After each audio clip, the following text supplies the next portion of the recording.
Igbo, teteni n'ụra. Ụmụ Igbo, teteni n'ụra.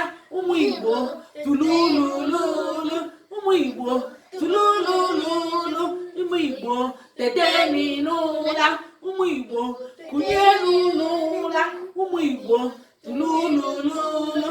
Ụmụ Igbo, teteni n'ụra. Ụmụ Igbo, kunyenu n'ụra. Ụmụ Igbo, tululululu.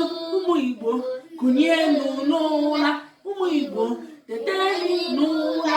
Ụmụ Igbo, tululululu. Ụmụ Igbo, tululululu. Yeah, ụmụ Igbo, wake up from your sleep. Wake up from your slumber, because our language is fading away.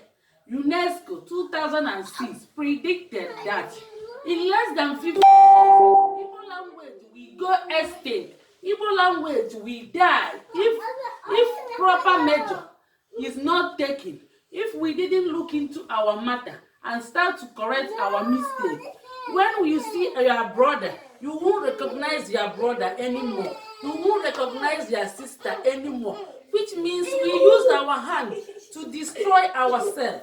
Nobody destroy us, but we chose to destroy ourselves with our hands.